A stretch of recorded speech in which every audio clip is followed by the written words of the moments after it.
What's up, everyone? We learned an important lesson this past weekend, a very important lesson, and that is never give up. For those of you that may have left Championship Soccer Stadium a little bit early before the conclusion of the match, or turned off their ESPN Plus or Bally Sports stream before the match ended, you missed a great finish, and we're here to talk about that plus much more. Welcome to the Podcast of Champions. This is the Orange and Black Soccer Cast.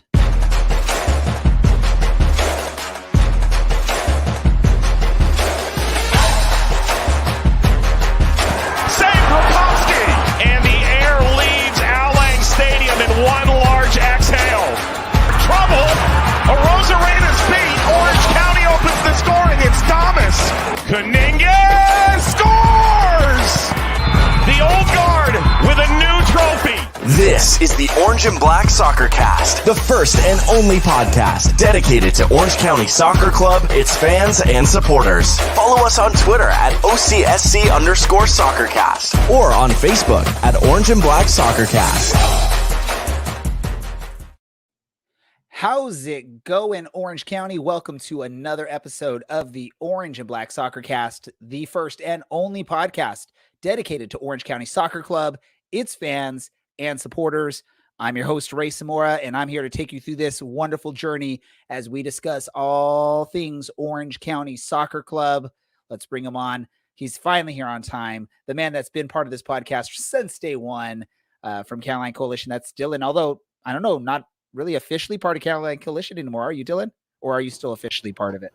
I like to think I'm officially a part of it. That's how life goes. I'm happy as ever to be here and blessed to be with friends and family, which is what this podcast is starting to feel like.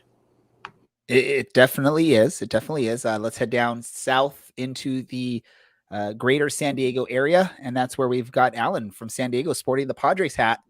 How's it? How goes it, Mr. Allen? It goes. It's spring break, so not a lot of teaching going on in the daytime, but soccer in the evening time. So I'm all about it. You've got a early spring break on the calendar. Is that just typical for your neck of the woods where you teach?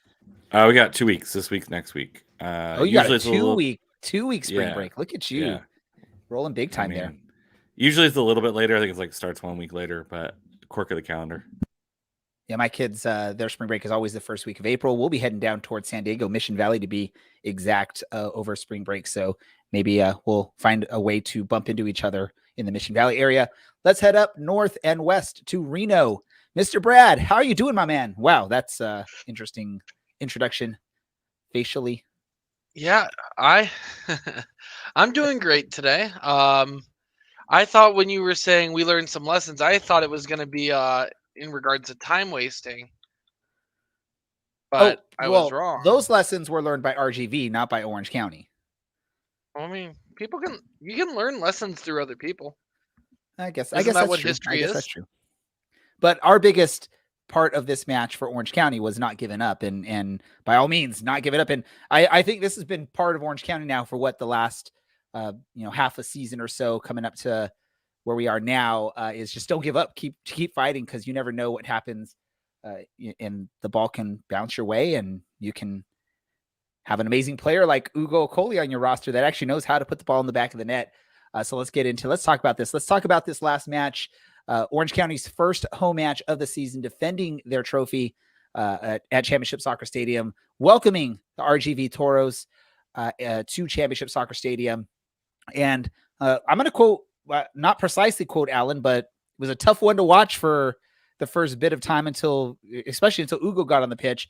But in the end, it went well for Orange County. Orange County comes away with a 2-1 victory. Let's talk about how this match played out. First half of the match, I'm going to go to you first, Dylan. What were your thoughts on that first half of the match at Championship Soccer Stadium?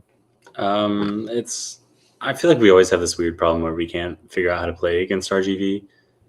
And then I also feel like we have this weird problem that's probably going to last for a few more weeks, where we don't really know how to play without Ronaldo Damas or Robbie Kiernan. It's the 90th through 135th. That math's right? Yeah. 135th minutes of the season of actual competitive play. So I almost feel like keeping it level through that time is a great kind of play for how Orange County plays at the moment. And it's hard to, I feel like now that we're a few seasons in, it's hard to be too critical of them this early in the season. And when we're missing maybe one of the best players this club's ever seen in Ronaldo Damas, and a very crucial part of our backline in Robbie Kiernan. Let me go over to you, Alan. What made this match so difficult for you to watch, at least until later in the match? It just seemed like both teams weren't really trying to do anything. It was like both teams kind of wanted to play a defensive setup. Neither team seemed terribly aggressive. And when they were, it just didn't really come off. Essentially, like if you told me, I think you can tell a neutral start at the 71st minute and just know that RGV is down a man. Like, I think from then on, I think it's a little bit more open. It's a little more back and forth. Even RGV is like more offensively aggressive. And you get all 3 goals in that time span. You get the roller coaster of emotions. But now I just felt like the first half was, I don't want to say anyone was nervous. I think both teams were playing the way they wanted to play. It was just no one was really trying to like dominate the other, right? RGV never was dominating the game, correct? But it wasn't like Orange County was maintaining tons of possession, and it just seemed like neither team wanted to have the ball. Both teams wanted to attack and counterattack, and I think this is what you see in the back half of the game is both teams kind of going for it in a way that opens up the other team and makes it a more exciting game. I think Okoli comes on and is in the right place at the right time, which that's what you want from your striker. And you have a very exciting end to the match, right? So again, start at 71st minute. No, you're up. RGV is down a man, and things start to open up, and you start to get some more attacking football out of it, or soccer out of it. Ultimately, a good win for Orange County. RGV is a weird team. And we saw what happened in Phoenix this past weekend. Like, weird things are happening in the USL. So anytime you can get 3 points at home, like you're happy.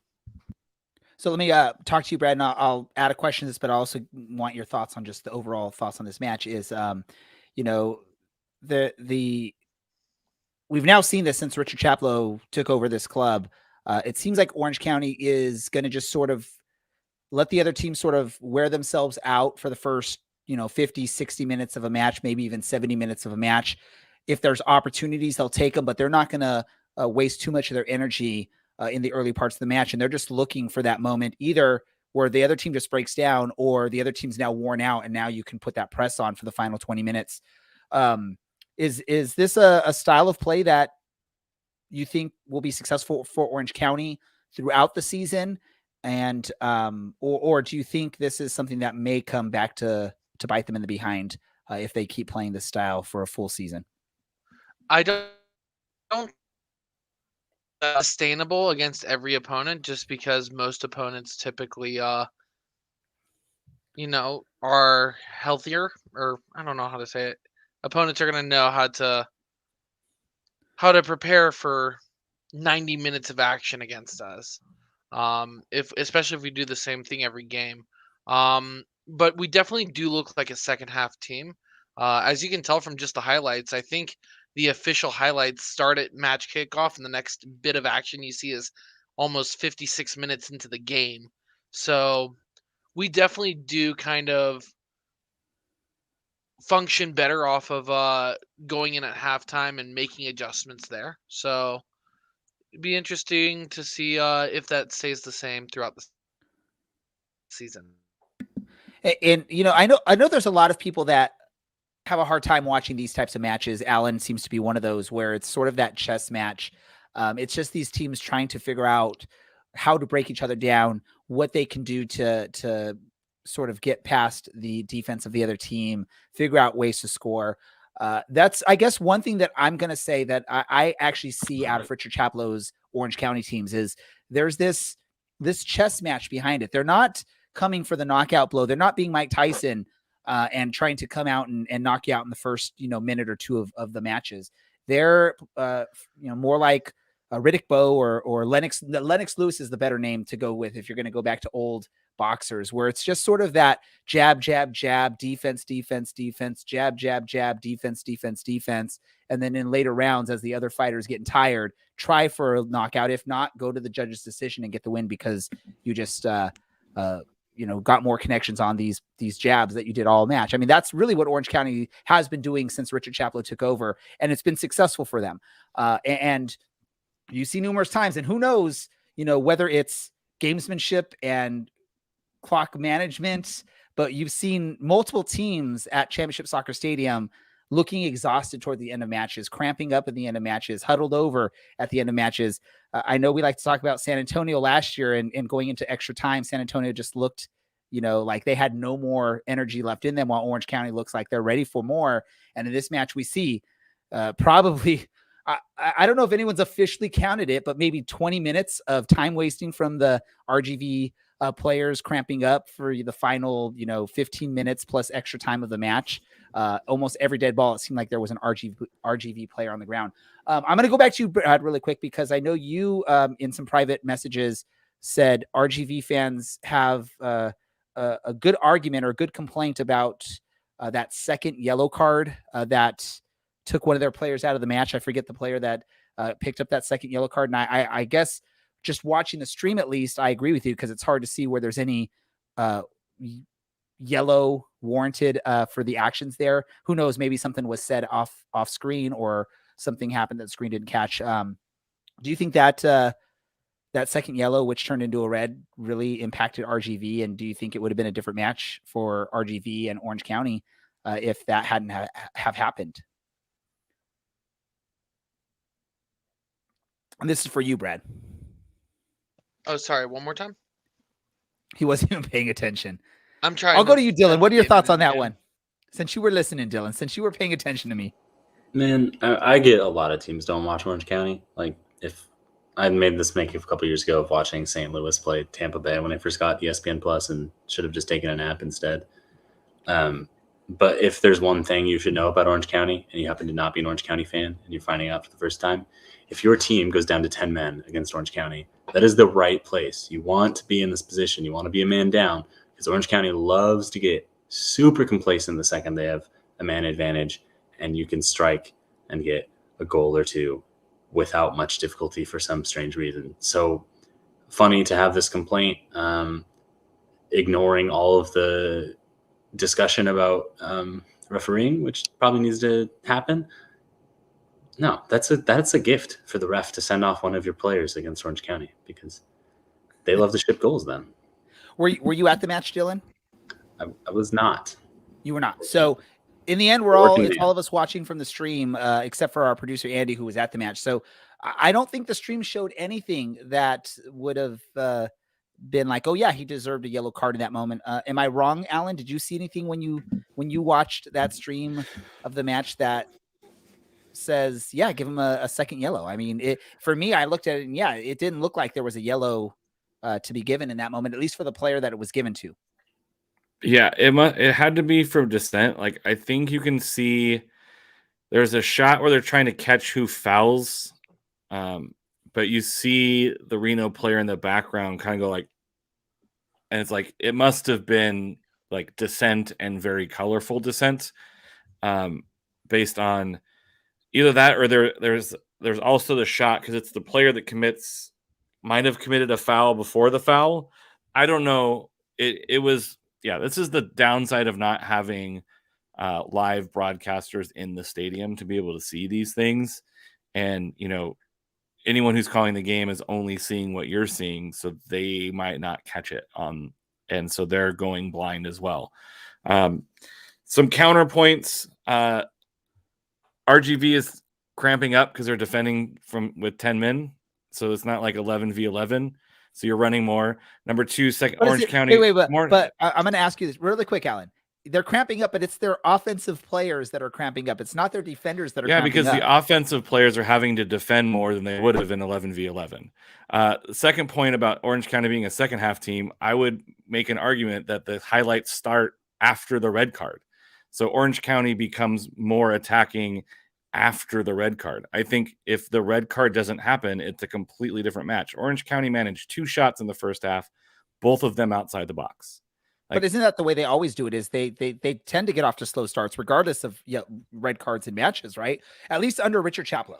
Right, which is the point of it. Is it sustainable? And if you're getting 2 shots in a 1 half, I don't think that's sustainable. If you're going against a team that's going to score multiple goals, only shooting twice from outside the box in 1 half means that you might be down a goal or 2 in the first half. Like if you only shoot twice and they're not probably low XG shots, I don't think it's sustainable. I think looking at the cup run as well, like those are some very thin margins Orange County's playing with, right? It's not like if every game was a 3-1 Tampa Bay, then for sure, yeah. Let's talk about like when it mattered, they showed up and scored 3 goals and was like, we're killer.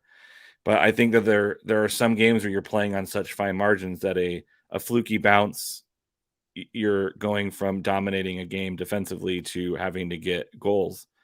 Now, last year, Damas was the guy who can bail you out, and that was always the thing, right? If you're down 1 goal, you're still in it because Damas could get you that 1 goal. This year, maybe Ugo Coley returns to form. I said I didn't see it, but he can still prove me wrong if he has games like this. You bring him on for 20 minutes, 30 minutes when the defense is more tired. You know, he might have a really good season. So I don't think it's necessarily sustainable. It will, if Orange County is in the right spot at the right time at the end of the season, it could get them another cup because it's good cup single knockout way to play. But over the course of a 32 game season, you're gonna lose some games that you probably could have won. All right, fair point there. Brad, go for it. Yeah, I agree with Alan on this one. When he mentioned the whole you go down a goal or 2 in the first half, that's exactly what happened in Colorado Springs. We went down a goal, and then early in the second half went down a second goal. And Milan Lasky had a really good goal to bring us within 1, but playing catch up against a better team is never going to work. And RGV, simply put, is one of those games when we were talking preseason. We etched that in as a win, no questions asked type situation. But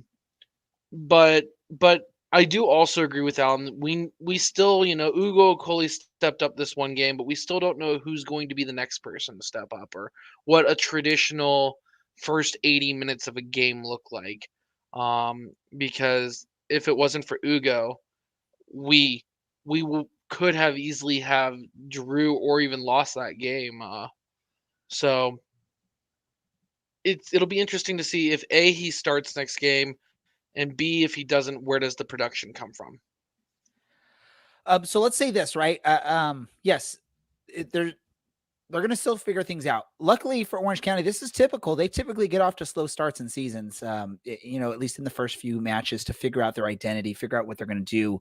We're seeing Richard Chaplow going with a back 3 for the most part. It looks like that's going to be the formation they're going to be running with this season. So it's going to take some time to get used to that. You're going to have to change your strategy because we had a pacey Ronaldo Damas as our attacker last season. Of course, we don't have that type of player this season. So you're going to be looking more at hopefully Kubo Torres can figure out his place on this team. And then Ugo's going to be more of that target man, right? I mean, we saw that. Let's talk about Ugo Coley because this is like the hero of the match for Orange County. First and foremost, let me just say this. I am very, very, very upset that that first goal from Ugo Coley is not a nominee for goal of the week for the USL Championship. To be able to head that ball in from the position he did off of a corner and get it into that precise location where the goalkeeper had no attempt. You watch Colin Miller, I believe is the goalkeeper for RGV. If I'm getting it wrong, I apologize, but he doesn't even make an attempt at the save because he knows there's no way he's going to save it. And there's no defender that can save that unless you're, a 7 foot, maybe if you're like Manute Bol standing in the goal there and just sort of heading it away. But Ugo Coley comes off the bench and does Ugo Coley things from 2016 was his MVP season with the USL. he comes in and that is an amazing header. Is anyone else as upset as I am that the Ugo Okoli first goal of the match is not up for goal of the week with USL, or is that who cares? I mean, I think it should have been Dylan. I cannot speak. If I speak, I am in big trouble. I don't know if that means yes or no, but who knows? Alan, your thoughts? That's a Mourinho quote. I haven't looked at the other 4 goals of the week. I saw one of them. I would have to go look to see which one it's replacing. I mean, it's a good goal. I think it's a hard shot, but that's what you want from a near post run from your striker. You want him to be able to take the pace of that ball and redirect it into the far corner. That's exactly what you draw up on the training ground, and it showed up. So it's, regardless if it's nominated for a goal of the week, should be a good one to celebrate, because corner kick goals just don't happen very often. They're kind of low chance creating opportunities. So to be able to pull off one like that was clearly worked on the training ground, tip of the cap.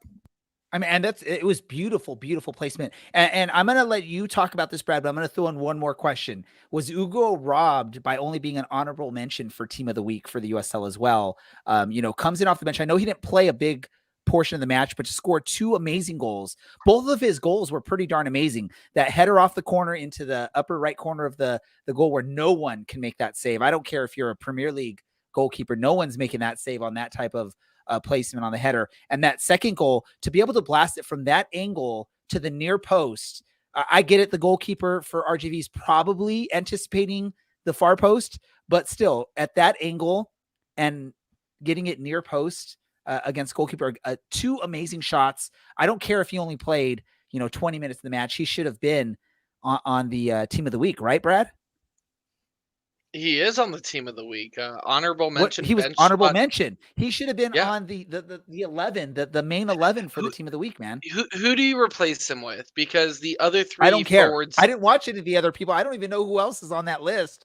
If you come in off the bench, then you have a moot minutes, point already. 2 goals to win the game, and they're not 2 like give me's. They're 2 really difficult shots that went into the back of the net. I mean, it has to be, right? No, there are 3 other people on that list, all deserving of being on that list too. I can't remember the names off the top of my head, but you have a Vegas player, you have Ownby out of Louisville, and you have Tejada out of Tampa Bay. The Vegas player Did had any a of goal them and score assist. the 2 goals like Ugo scored against RGV? The Vegas player had a goal and assist against Phoenix, and Phoenix went into the week as the number 1 overall team, according to the USL Power Rankings. Oh, come on. You're not. Power rankings don't mean anything this time. You're not. You know that, Brad. It's still Power rankings Vegas don't mean against nothing. Phoenix. You're not taking the Vegas player off. Tejada had a goal and assist, I believe, versus Indy 11.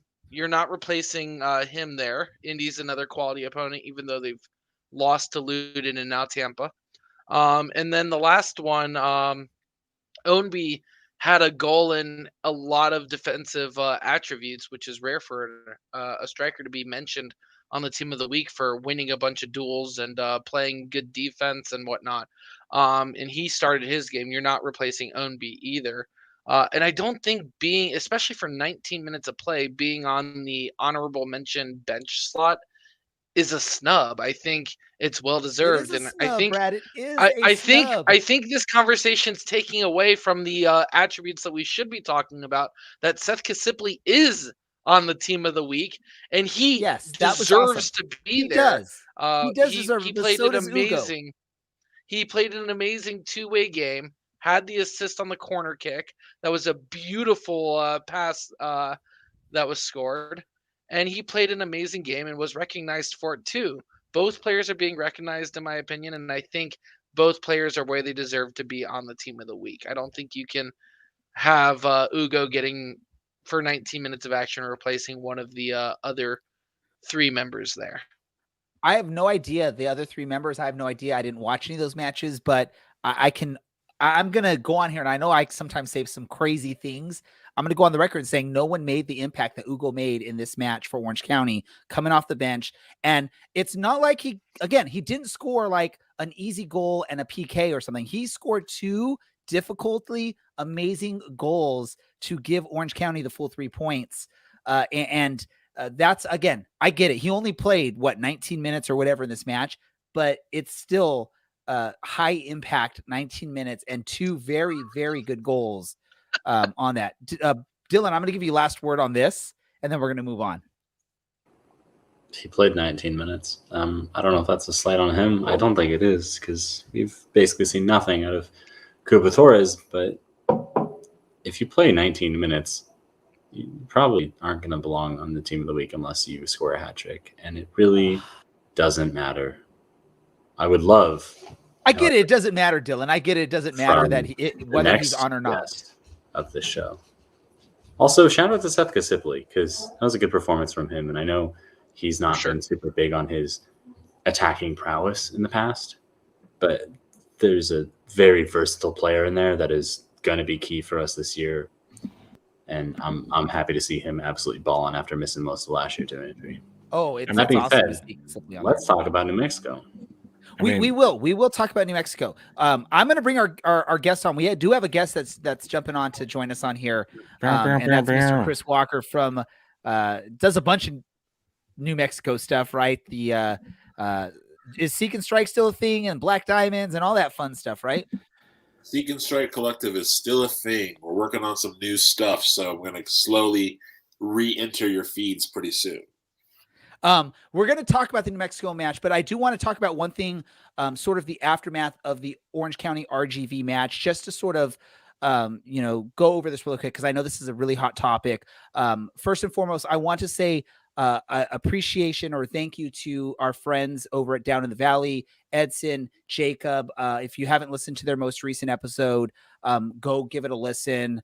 I guess their last episode was their most listened to episode. So let's help them out and make this new episode their next most listened to episode. But, there was an incident that happened after the match with Orange County and RGV involving a small group, a very small portion of fans that looks like they were RGV fans, and it included some taunting of players, fans at the stadium, front office staff, including some assaults with throwing trash, beverages, and even, physical assaults on some front office staff there at Orange County. I appreciate the guys down in the Valley for basically calling it out and saying they don't support any fans that are representing their team doing anything like that, especially when you're an away fan at another stadium. I know Orange County fans, we do not condone that type of behavior from our fan group. And it's something that definitely we don't want to see, because in the end, we're all a big soccer family, whether you're from New Mexico, whether you're from RGV, whether you're from Orange County. The great thing about USL soccer is it's really, really grassroots. It's really community based. And I know I can speak for Dylan, I can speak for Alan and Brad. We've built some friendships because of this beautiful game of soccer. The reason Brad's on this podcast is because we all went up and paid a visit to well, not all of us, but some of us paid a visit to the Reno guys and enjoyed it. And we had this bond because of the love of soccer, even though Brad was supporting Reno at the time. We're Orange County fans. It was a love. Chris is a New Mexico fan. Alan's now more San Diego than Orange County, but we still all love each other when it comes to this game of soccer. So it sucks that things like that, where a small incident like that can cause, some major issues. The thing that sucks about it is social media comes into play. And sometimes when you're emotional, social media can be a bad thing to partake in. I will say this, and again, if anyone disagrees with me, feel free to share with it. I'm not trying to make anyone mad.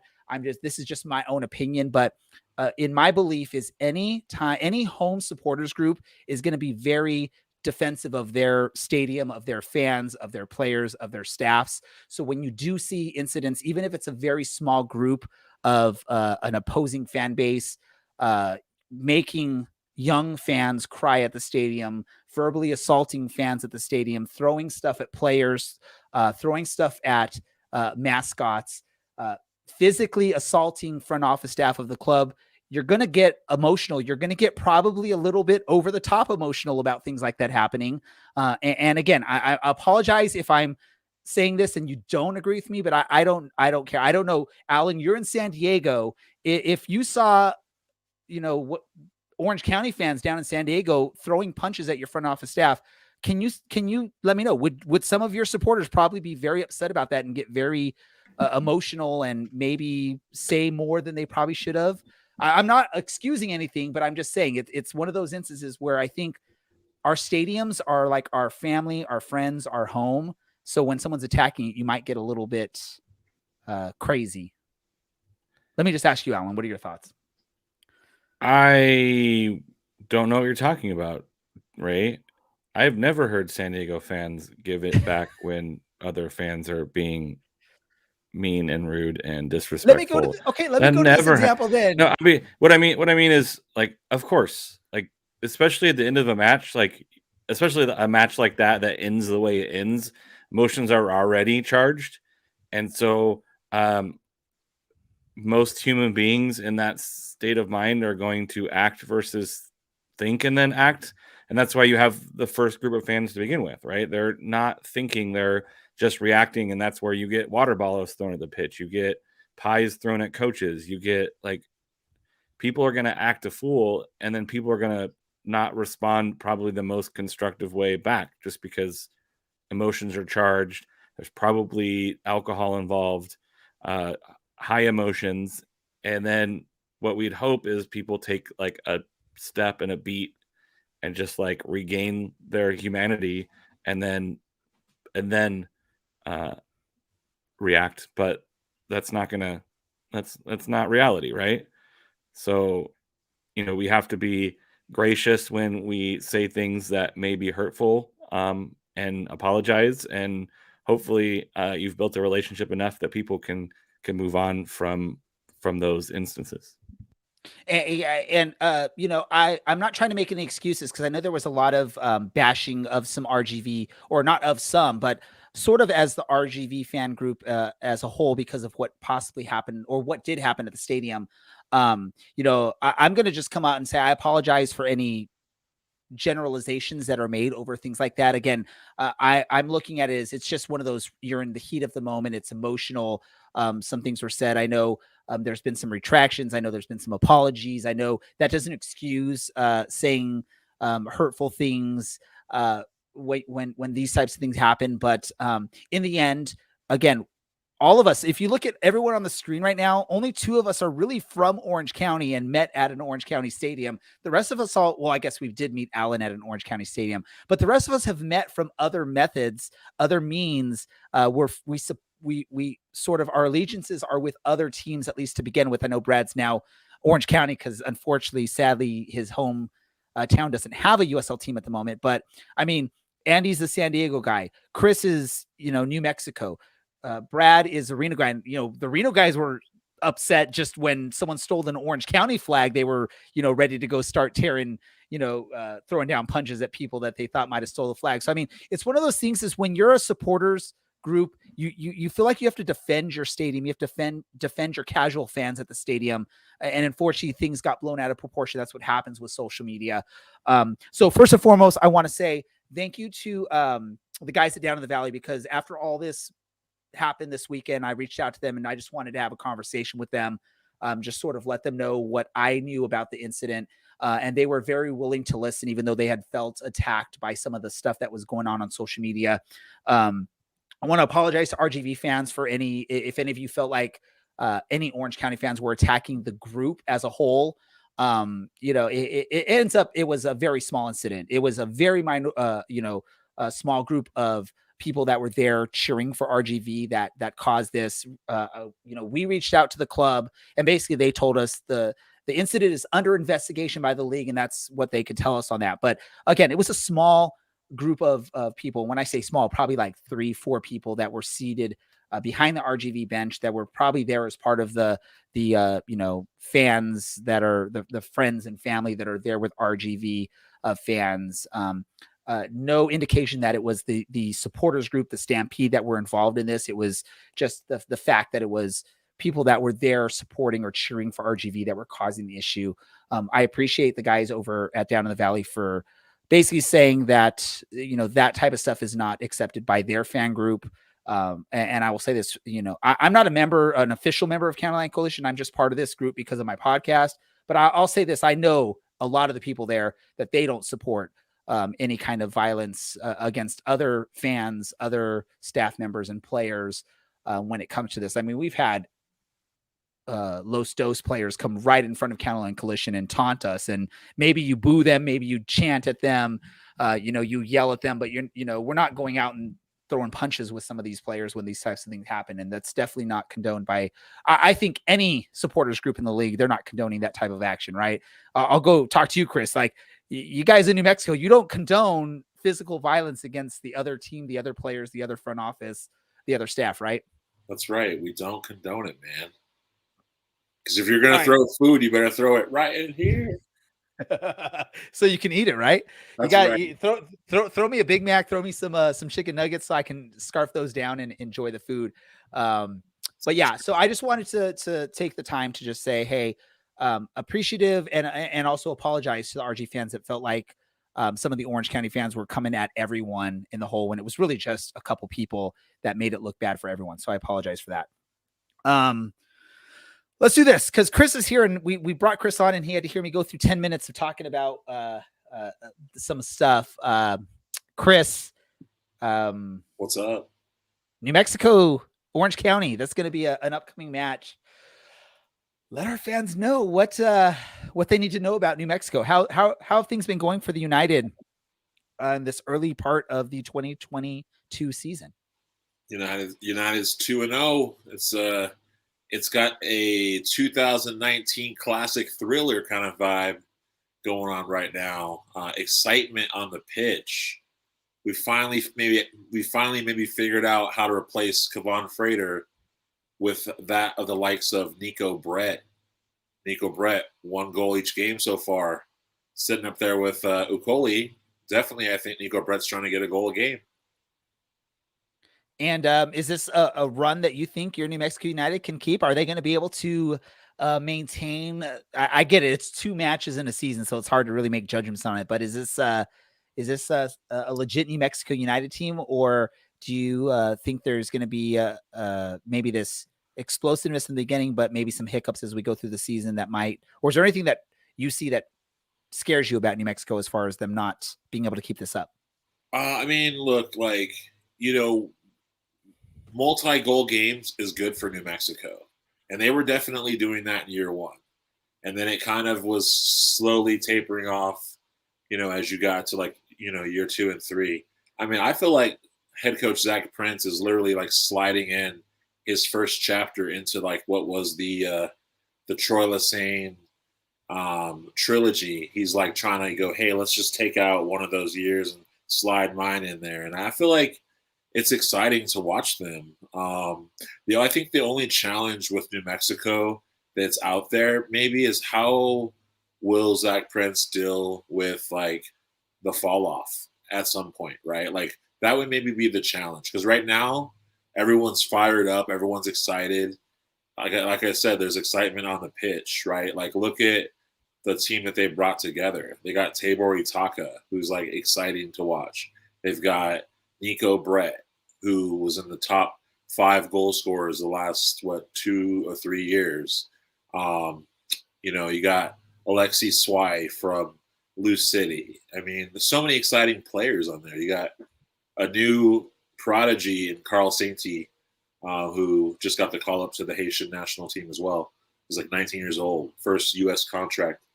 Big shit, right? So, I mean, honestly, there's just so much excitement on this pitch right now, and these boys are playing a different style. So I think that what we're looking at, I think that's what we're looking at, you know what I mean? But challenges, I mean, injuries, right? We didn't have Kalen Ryden in this last match, and we paid for that. I mean, you saw that in El Paso's initial goal. I mean, the way that they've threaded players along the back third, and able to slot one in like on an easy street with Dylan Mares. You know what I mean? So, but besides that, I mean, it was just back to them being resilient, scoring 2 goals straight on an El Paso side that's pretty new, right? They're playing new style of footy.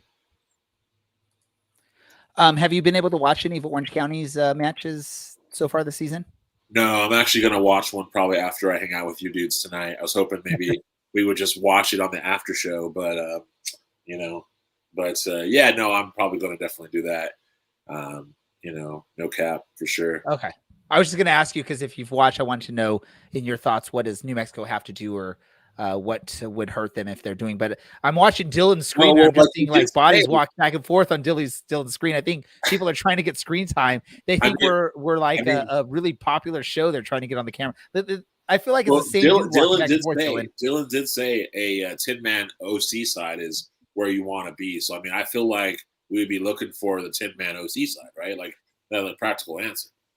All right, Dylan, someone really wants to be seen on this stream because they keep walking back and forth behind you. What's this person's name and social media, so we can go bash them on social media for trying to jump onto your screen?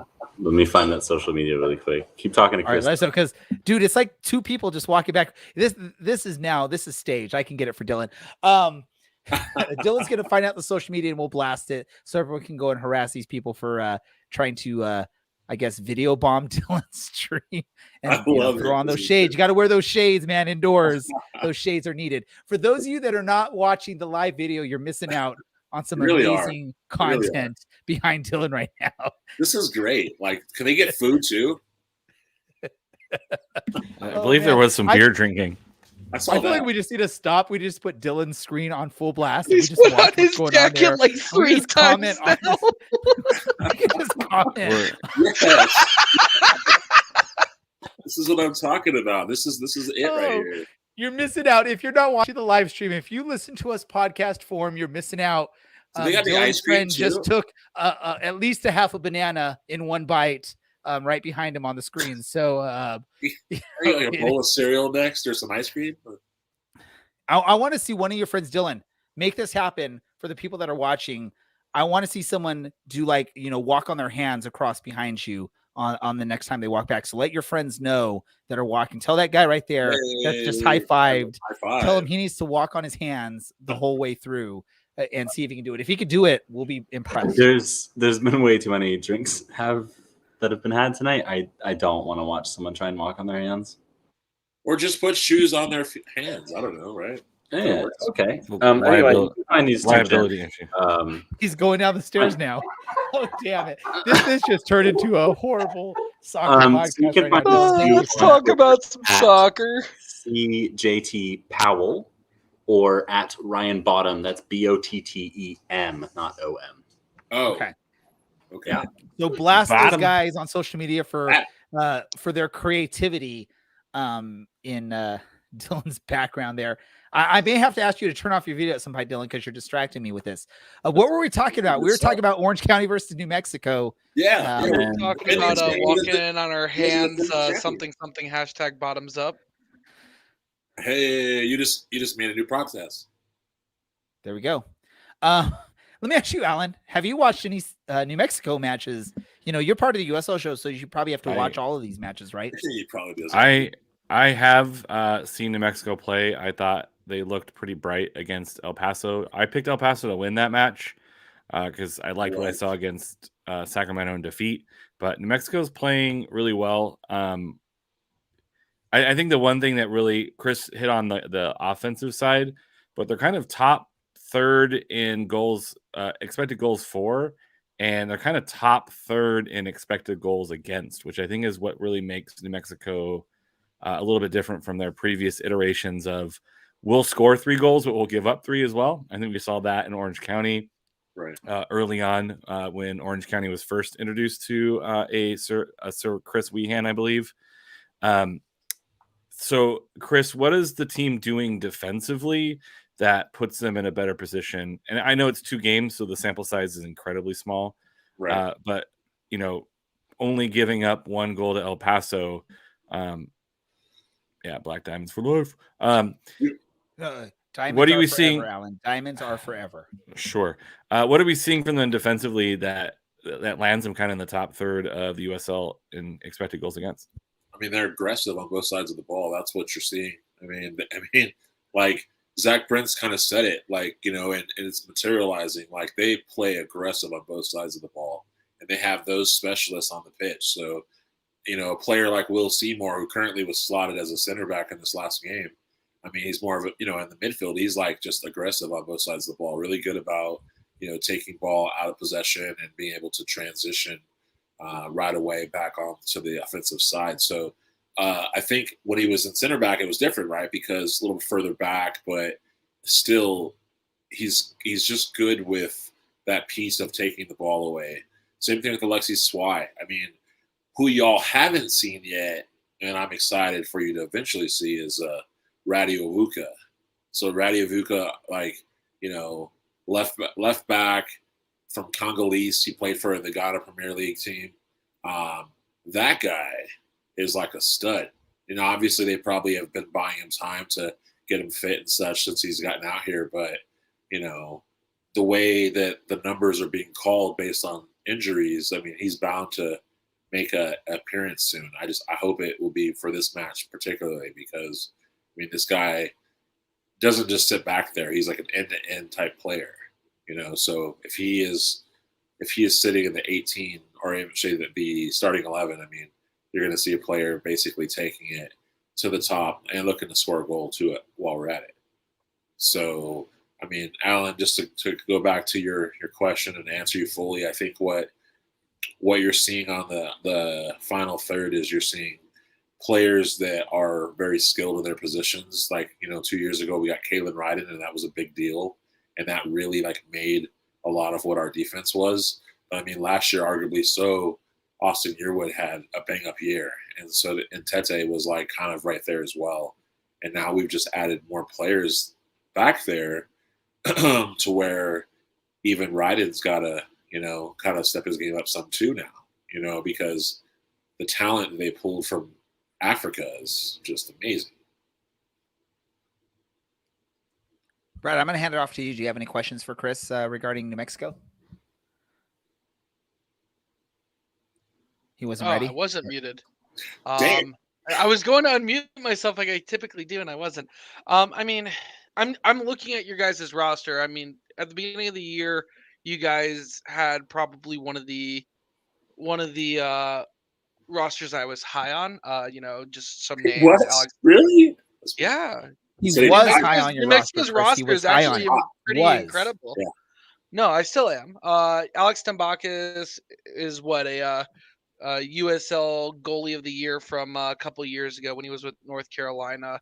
You have Sergio Rivas, Will Seymour, a bunch of former Reno players, Chris Wehan, Yeah. but a team that has a player of Jerome Kiesevetter's talent coming off the bench in certain games is a team that should be feared. That forward group is extremely talented. Brett, Wehan, Nava, Illich. You know, what is something that New Mexico United needs to be working on right now? Like, what is a weakness currently with this team? Because on paper they're stacked, but you know, you seem to have some reservations about the team yourself. I mean, currently I think it's just players playing out of position, right? I mean, obviously, like, that's just maybe the only thing that has to be worked on. I mean, Kalen Ryden's injured, so Will Seymour is playing center back, right? He doesn't typically play there. He plays obviously in the center of the pitch, so it's a little further back, but the responsibilities are a little different, right? At this point, he's essentially playing a little bit of that sweeper role.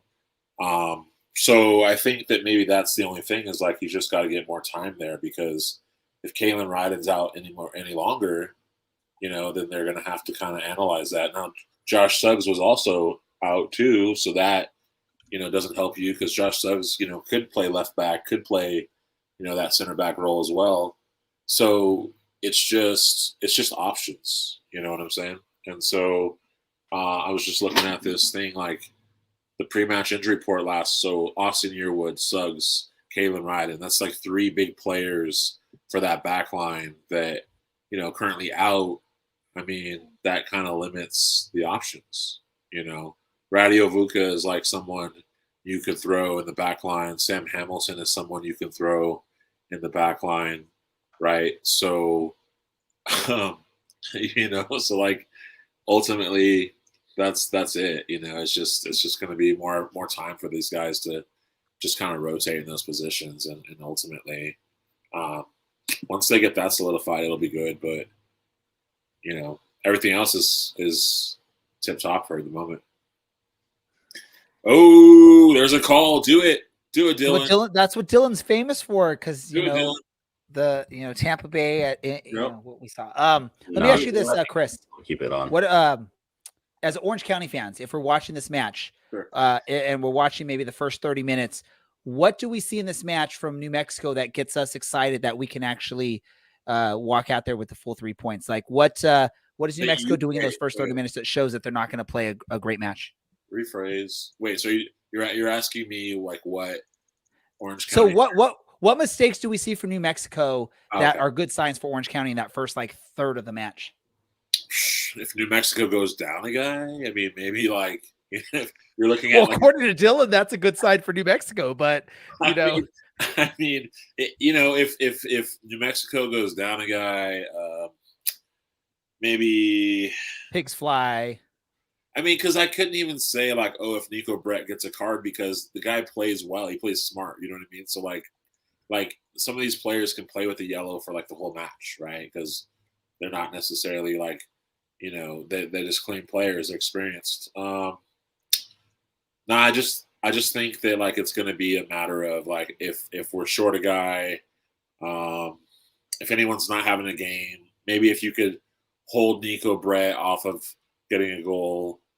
Do you know what I'm saying? Like I think it's those things. Or if you can walk into the house and score a couple goals, but you don't have Damas, so like, so that right there makes New Mexico fans really happy that you don't have Damas. Like that announcement couldn't have come any sooner in progression to like when this match was, Well, we got Ugo and Kubo, man. So you got to be scared of those two. Yeah, but look, Weehan's revenge, dude. Like, look, Weehan is about like this is gonna only be that game now because Weehan hasn't turned up just yet. Like they're playing so good on the pitch together. So I mean, like I said, Orange County fans, like, look, you're happy if you can figure out how to stop Nico Brett, Tabor Ataka. You can get a couple goals in. Maybe you get awarded one at the spot somehow. Those are the things you're looking for, like a score. But looking at the El Paso match that I was just in El Paso like a couple days ago, them getting that first score, okay, that was kind of crazy, but we were able to answer with 2. So, be concerned if there's no New Mexico fans in the stadium or something like that. Then you guys might be able to get some scores. Chris, speaking of El Paso, they played a more open game than the last few years under, now I'm blanking of his name, Mark Lowry. Yeah. Orange County is obviously not going to do that.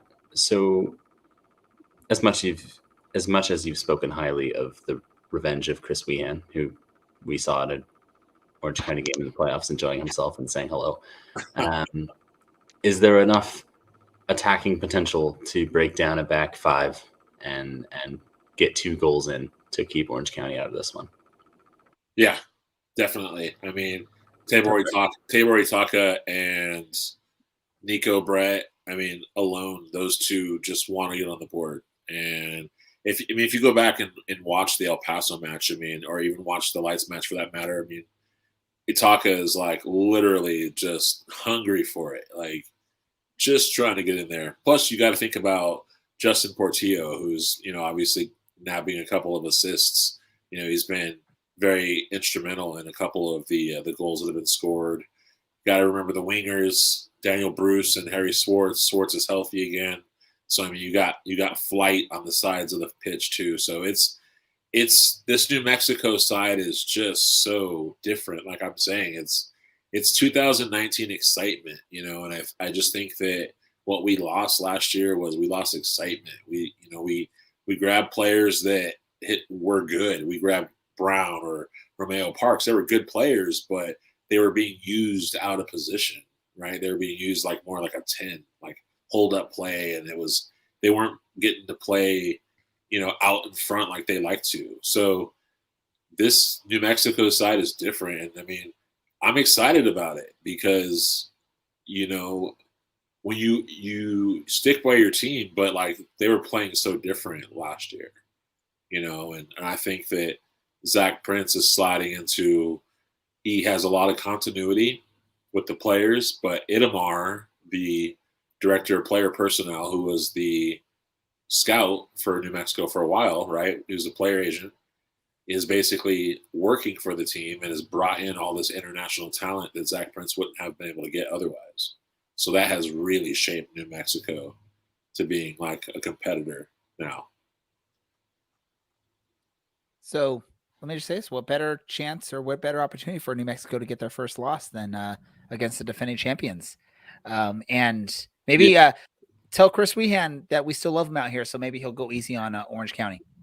I mean, look, everybody loves an orange, but I mean, here's a question for you, right? Like, I mean, I think I threw this out there. Maybe Brad knows it. Like the difference between, maybe you guys should all know this by now. The difference between a California orange and a Florida orange. What is the difference? You guys should know this. One's from the west, one's from the east. No, I mean, but well, wait. Are you telling me I'm wrong when I say one's from the west, one's from the east? You asked what the difference was. I told you. I think I'm right? I mean, it's true, but you know that they don't only use the ones from the west in the Orange Bowl, right? I mean, they use the ones from the east too. They use both.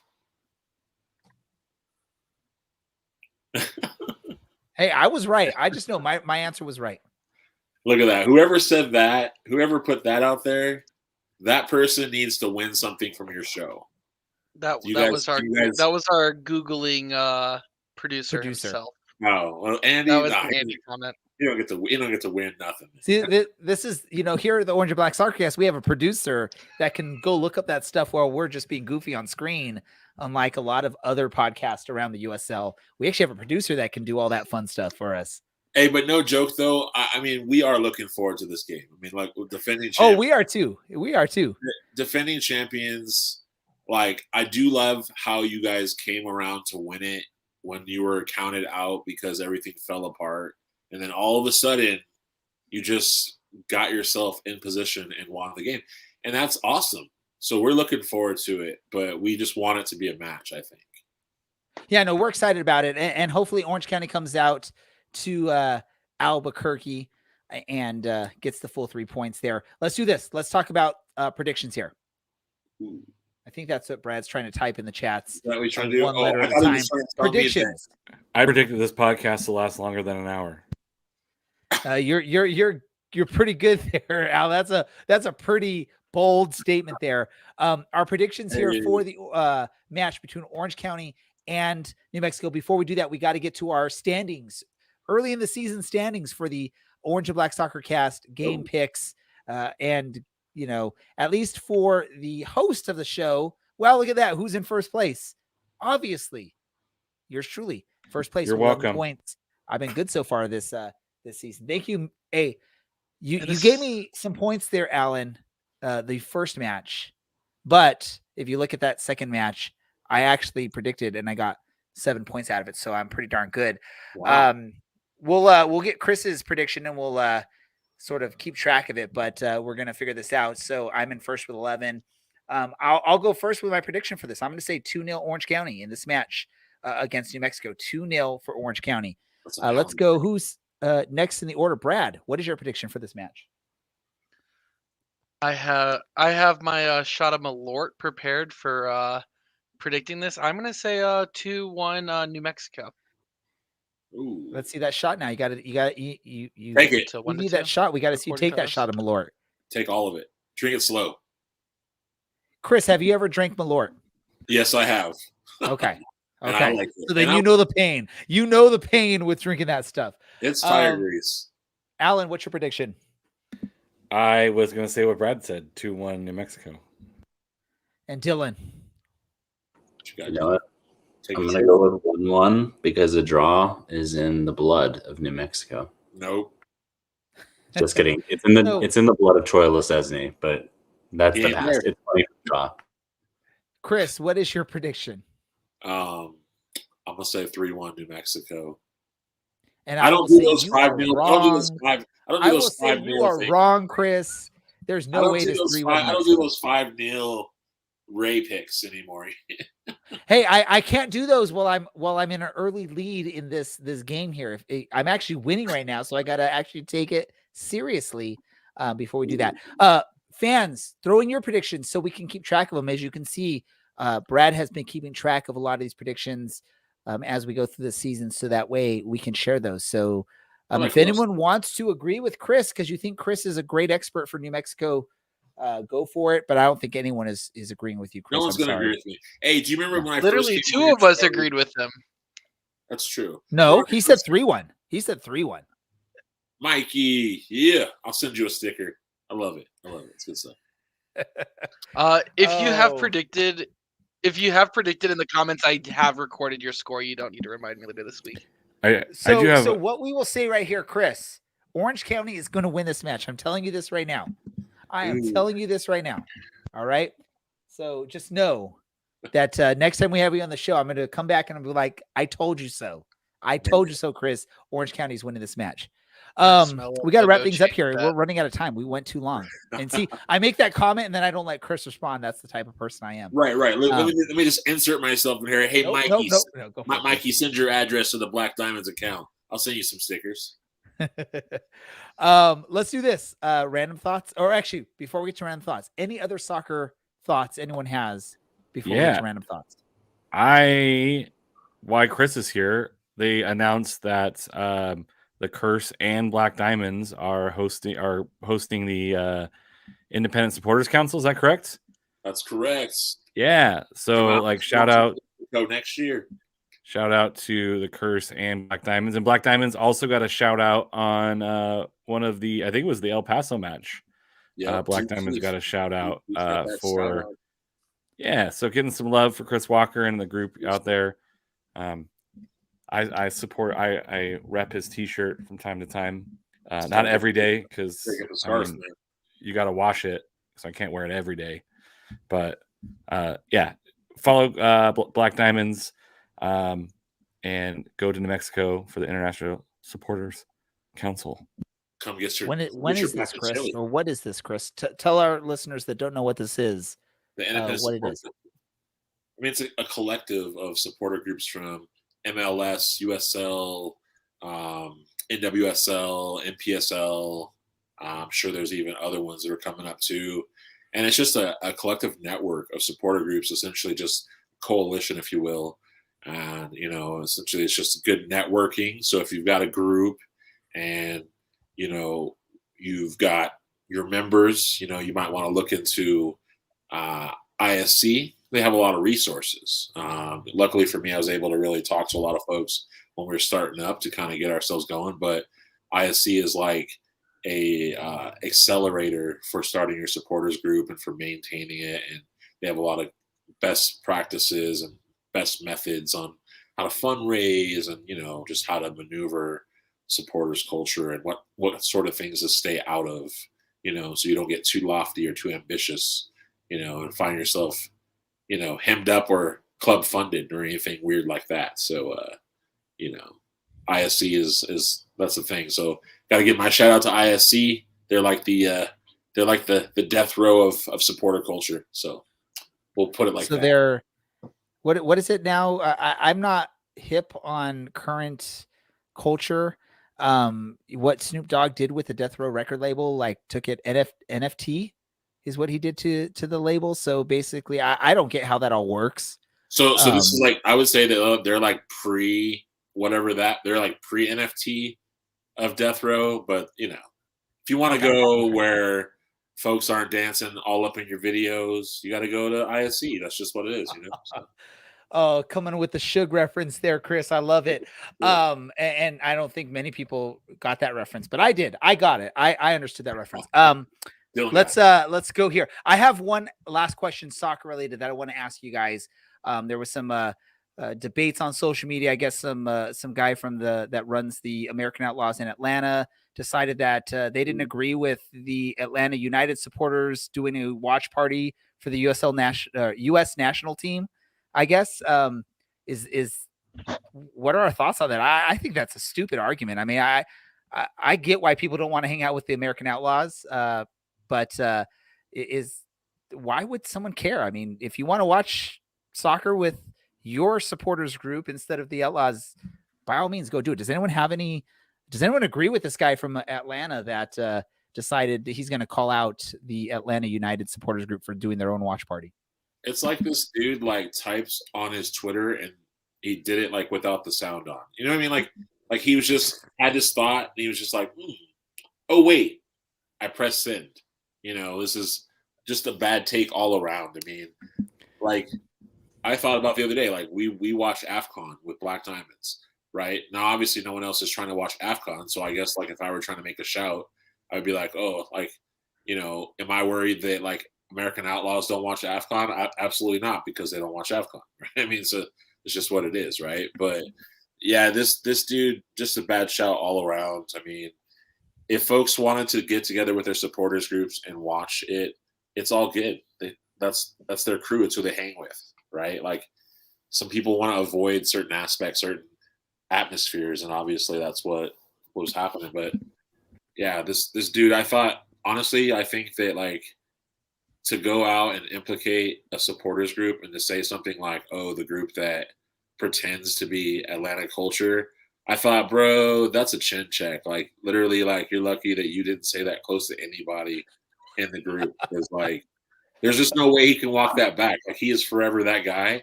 And I just can't wait for the day when that all circles 360. And I get it. There's some listeners of our podcast that may be American Outlaws members, but I can totally understand why some people don't want to be part of that culture from some of the things that we see from that group in the stands at on social medias and stuff like that. And again, it's, you know, if I want to hang out with Dylan, Brad, Alan, Chris, and we want to say we're, you know, USL podcast supporters group to watch a game, are we going to get attacked by some local AO leaders and say, hey, how dare you do that? Come watch with us instead. I mean, I think Alan wanted to say something really quick. It's like 5 less people in their watch party. Like, you know what I mean? Like,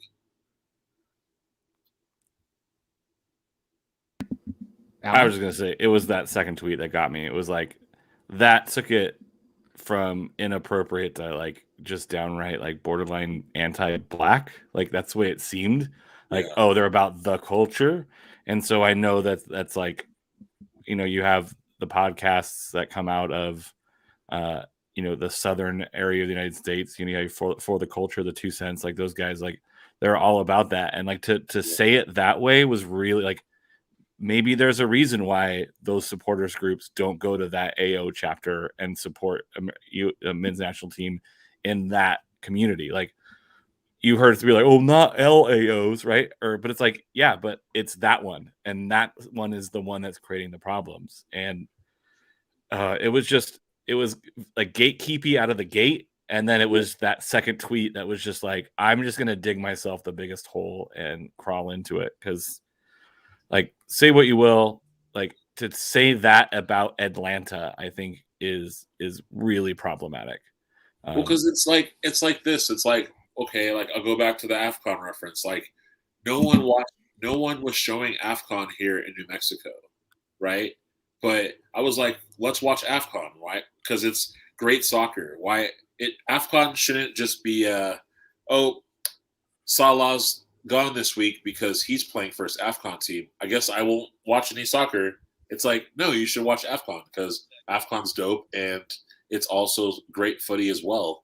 And so here it is. Like if other people next year show AFCON because we were showing it and they're like, wow, AFCON is actually really good, then I'm happy that other people are showing AFCON because there's more places for people to watch AFCON. And that's the whole idea of supporters groups or anyone throwing a watch party for something that's of a niche interest, is that it's supposed to spread, you know? And if you still are the only one showing it and everyone comes to you, that's cool. But I would love for someone 40 minutes away to show it too, because maybe those people don't want to drive 40 minutes to come watch it. Dude, yeah, no, that totally makes sense. I mean, we've thrown watch parties, the podcast, for Orange County matches, and I would have had no problem if another group or the supporters, or, County Line Coalition, or if the club wanted to throw an official watch party. I'm still doing my watch party. I don't care.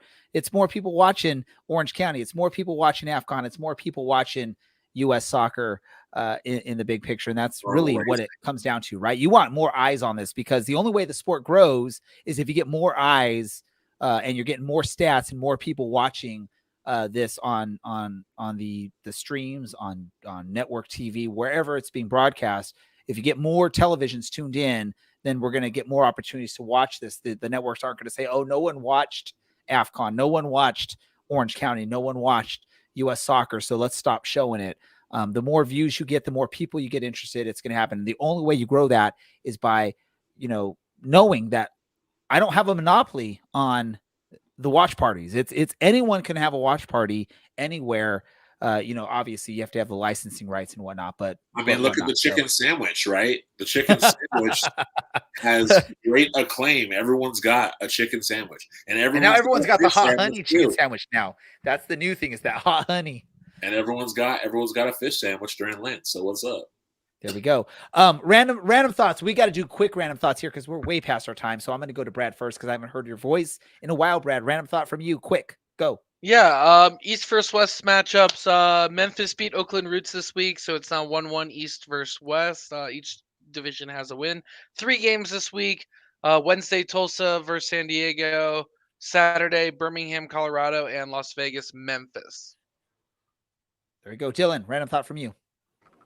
What a joy to have a bunch of people on the podcast. But always a joy to have Chris on here. And while we didn't get to discuss as much fun stuff as we normally do, I mean, we will get better. Yeah, I can't wait. It doesn't get better than Chris Walker in the USL universe. Ooh. No disrespect. We'll definitely have Chris back on this show, even when it's not a New Mexico match, because Chris has always been a great part of what we've done. I know last playoffs he jumped on when we, I think, played Colorado Springs in the first round. He jumped on to help preview some of that stuff or whatever yes, did, or yes. who knows, whenever it was. Chris is an awesome guy, and he's a fellow Clippers fan, so I gotta always invite him back. He's got an open invitation to jump on here because he's a Clippers fan. Alan, random thought from you. I'm playing Halo, the Master Chief edition, so it's like all of the Halos in order. Oh, so the like remastered collection of Halo. Yeah, it's pretty fun. So if you haven't played Halo in a while, go play Halo. Now I got to ask you, Alan, have you done where you can switch it back to like what the original looked like? Yes.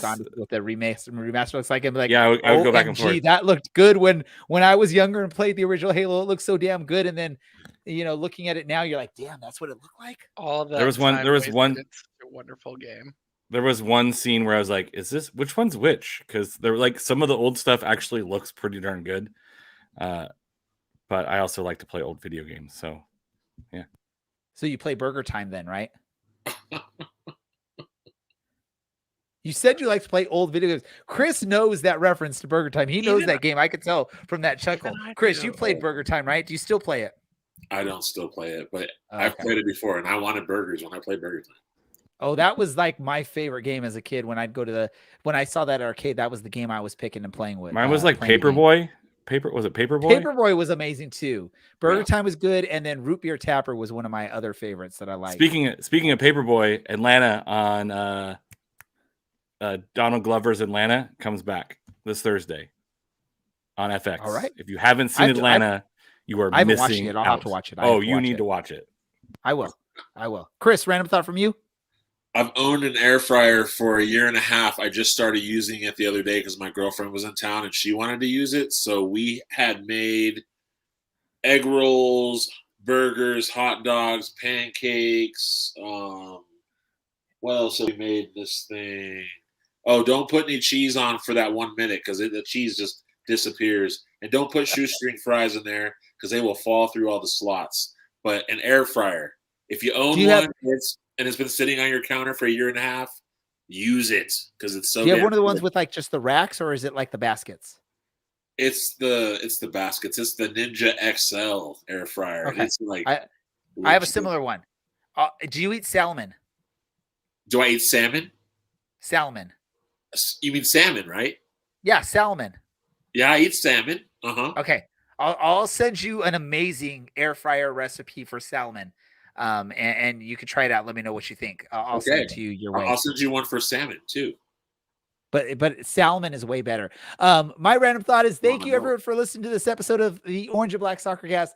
I apologize for us going way longer than we normally do, but I appreciate you for listening. I want to thank our guest Chris Walker for joining us this week, and of course my normal co-host Alan, Brad, Dylan, and always those listeners that listen to us live and comment and participate with us. Thank you so much for hanging out with us. This is the Orange and Black Soccer Cast, and we are out. Oh, God, you are my team.